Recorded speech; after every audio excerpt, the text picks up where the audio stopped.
The best kind of books are the ones that even after you finish reading, the story never leaves you. And so I have 10 historical fiction books whose stories left an imprint on my heart, so let's talk about them. Hi, I'm Lacey, I love to read. Thanks for coming to my channel. I have 10 impactful stories that are all historical fiction that I read over the years and I still have not forgotten about them. And there are just some stories that stick with you. And I feel like I have 10 really great books that stuck with me, and I hope at least one of them will stick with you.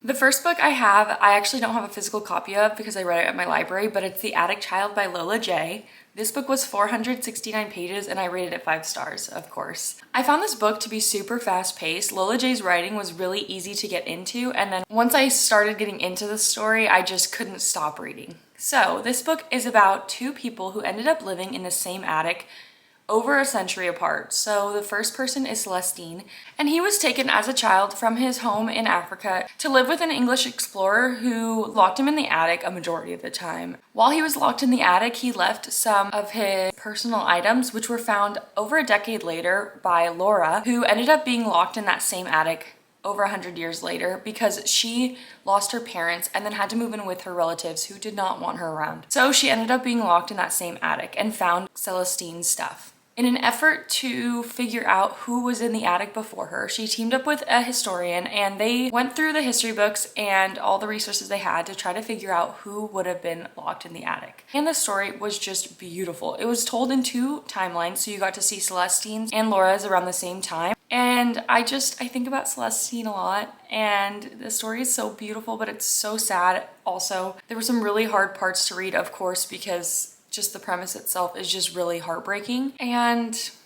I just loved it. And I really am excited to read Lola J's next book, but this book has left such an impact on me and I really need to get a physical copy of it. But I think that if you read this book, you will have a piece of it on your heart. The next book I have is The Lost Girls of Willowbrook by Ellen Marie Wiseman. This book was 353 pages and I rated it 5 stars. This book details Sage and Rosemary, and I honestly don't say this a lot about historical fiction, but I was hooked from the first chapter. This book was so easy to get into because it immediately throws you into Sage's world. So Sage and Rosemary are twins, and Rosemary had different needs than Sage. So she just was a little quieter and needed more support, but Sage didn't really think any differently. And then her parents told her that Rosemary passed away from an illness. Fast forward 6 years later, and Sage finds out that her sister was actually committed to Willowbrook State School and she wanted to visit her. So Sage goes to Willowbrook and gets mistaken for Rosemary. And so she ends up going inside Willowbrook State School and being stuck there. It's very, like I said, it's very fast paced. It is obviously has a mystery element to it, and it's heartbreaking, honestly. It's heartbreaking what the people who were committed to the state school had to go through. It's heartbreaking how people with disabilities have been treated and still are treated in this world today. But honestly, this book was so eye-opening, and it was really helpful to learn how different state schools, how they really treated people, and I think it's a very important read. Obviously, it was hard to read at times. I feel like kind of all of these books, there's parts that are hard to read because you're not reading about a perfect sunshine and rainbows story. You're learning about some of these really disgusting and horrific things that happened. So keep that in mind with all these books, but I really found this story to be super eye-opening and informative, but also really engaging with that mystery element, and I just really thought highly of it, and I still think about it all the time. Kind of in that same realm is The Nickel Boys by Colson Whitehead. So this book is 210 pages. I also rated it 5 stars. You're gonna see a theme. If it sticks with me, oftentimes it's going to be highly rated. I found it to be kind of on the slower pacing in the beginning, but once you get into the story, it's definitely gets faster paced. And it's only 210 pages, so it doesn't take super long. But Elwood Curtis is wrongfully sentenced to a reform school called the Nickel Academy. And so he gets sent to this reform school, and it's just horrific how they treated young boys. And you just go through Elwood's story and him making friends and kind of uncovering the horrors of how this school was ran, and you really don't forget what's in this book. I've actually read this book twice. I reread it because there's a movie that came out, which actually the movie was really cool. It was fully filmed in Elwood's perspective. It was very cool. It was very well done, but the book was just so so good. So if you like the movie, you have to read the book, and if you love the book, go for the movie. But I just felt so much for Elwood and honestly all the boys there, and it's just really important to know the systems that have kind of built the foundation of how people are treated and where it came from. But it was such a good book. Once again, Colson Whitehead is just such a beautiful writer. All the stories he tells so far that I've read have been so beautiful and heart-wrenching, but just such amazing reads. The next book I have is The Girl with the Louding Voice by Abby Dare. This was 366 pages and I rated it 5 stars. I think about this book all the time. Like, this book was so good. I found this to be a medium-paced book. There was times where I was really reading through it fast, and there's other times that it took me a little bit longer to get through. However, this book was beautiful. I really need to read the next book in this series, but I don't know if I want the ending to be changed because it's a continuation of this story, so I just have kind of been holding off. But this book is about Adeni, and she is a young Nigerian girl who lives in a rural Nigerian village, and she really wants to be educated and learn and grow, and she's doing everything in her power to do that. It's just such a beautiful story of her trying to find independence and make a way for herself so she can be educated, and all the things that she has to do to get there. I felt like I knew her and that I was rooting for her, and I really wanted her to get her education and to get into school. And it was just an upward battle the entire time, and I have a feeling the second book is a continuation of that upward battle. But this book really made you feel like you were sitting with her and she was retelling you her story, and I just thought it was so beautifully written. It's such a beautiful story, and I will get to the next one, but I will never forget this book.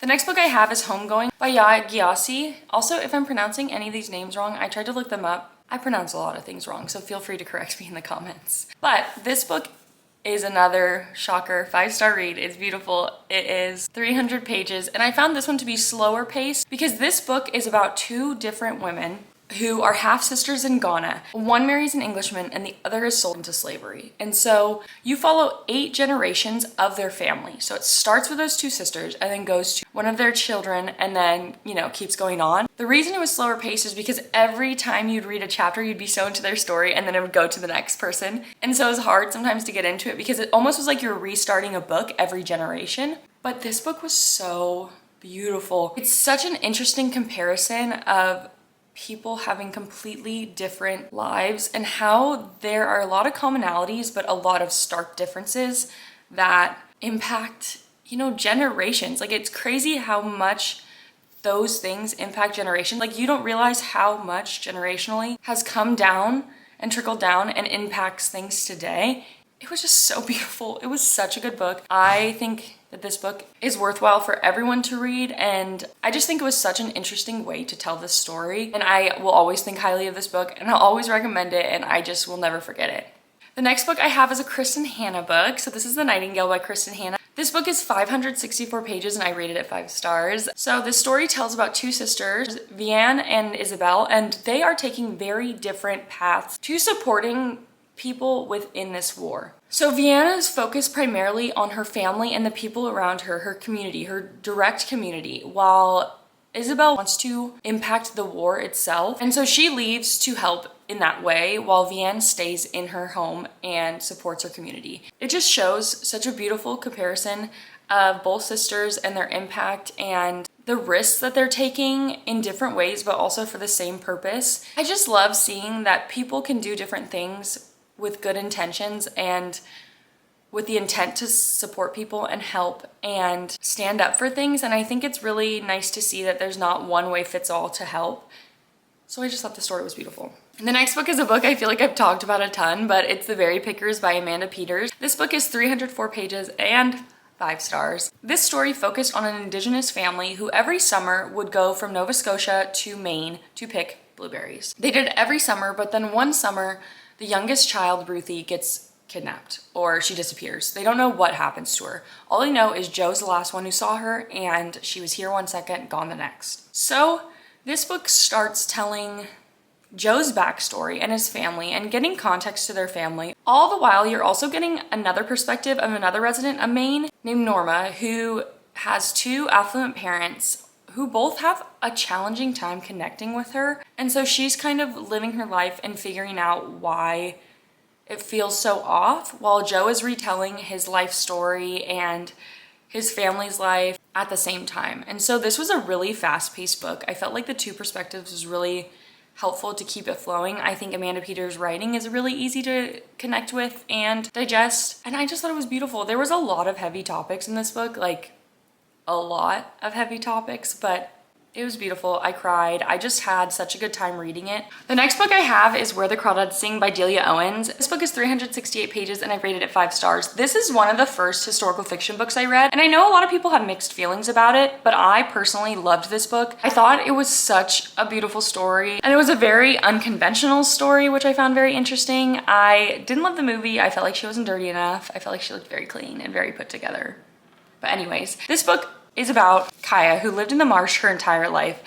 And as time goes on, all of her family leaves her. So she ends up orphaned at a marsh as a child. And all she wants is connection. And when she finds that in a boy, it brings such a beautiful friendship. However, it's not just one boy that she finds this connection with, and that's kind of where the story takes a turn. It was such a unique premise of a young girl just being abandoned in the marsh, in the nature, where she's just alone and has no one to connect with and no one to bond with or talk to or just have human interactions with. And I just thought it was so moving, and there's a mystery element to it. Someone had died in the marsh, and so it kind of goes between Kaya's life and then this investigation they're doing. But I just thought it was such a good book. It is very slow. Like I tell a lot of people, the first 100 pages, it feels like you're reading a science novel, and that's okay. Just like get through it, and then you're really gonna enjoy it. I just think it's a beautiful story of nature and loneliness and human connection, and I just thought it was so good. And then my last 2 books are Greek mythology, and I love this genre, and I'm really excited to share them with you. So the first one I have is The Wolf Den by Elodie Harper. This was 457 pages, and I rated it 5 stars. There is a theme. This book, I love this book so much. It's definitely a medium to slower pace. This book is not a Greek mythology retelling. It's definitely a historical fiction set in Pompeii, but I loved it so much. This book is about Amara, and her life changes when her father dies, and then she gets sold into slavery and ends up at the Wolf Den, which is a very famous brothel in Pompeii. The owner is just horrible. His name is Felix. He's horrible. He is evil, and she really finds solace in the other women in the brothel. And so there's so much beautiful friendship and connection. I just loved this book. This is very character driven. Amara and all the other women from the brothel, like I loved and felt for all of them. I just wanted them to find freedom, and this story is about Amara and what she's willing to do to get that freedom, and I just loved it so much. I thought it was such a beautiful book, and I think about it all the time. It is a trilogy, and I have read all the books in the trilogy, and this is still my favorite one. The people in this book you don't forget, and you feel what they're feeling, and it's a very easy to connect to book. And I just think that Elodie Harper just writes beautiful, beautiful books. And then we're gonna round it out with the last book, which is Circe by Madeline Miller. This book was 385 pages, and I rated it 4.5 stars. I do want to reread it, but I did rate it 4.5 to start, which isn't even a bad rating. I don't know why I'm trying to like justify it. But although it wasn't a 5-star read in the moment, I think about it all the time. And so this book is a Greek retelling, and it's about Circe, who is Helios' daughter. She's very strange. She's not this strong, beautiful child that they were expecting. And so she kind of becomes the odd one out. And then when they find out that she has the power of witchcraft, Zeus banishes her to an island by herself. And so actually similar themes to Crawdads, where she's alone and has no human interaction like consistently. Anyways, it details her life in isolation and all of the different mythological creatures and gods and mortals that she comes in contact with. And I just think it's a beautiful retelling, and it's a beautiful story about a woman being pushed aside. And I definitely love every book I've read by Madeline Miller, so this was no exception. And I think about Circe all the time, which is why I need to reread it, because I think I would rate it higher the second time. But those are all the books that have left an impact on me. I really hope you find at least one book that you'd be interested in reading. I'd love to hear any books that you've read that left a huge impact on you in the comments. I really appreciate you coming to my channel and watching my video, and I hope that the books you read bring you joy.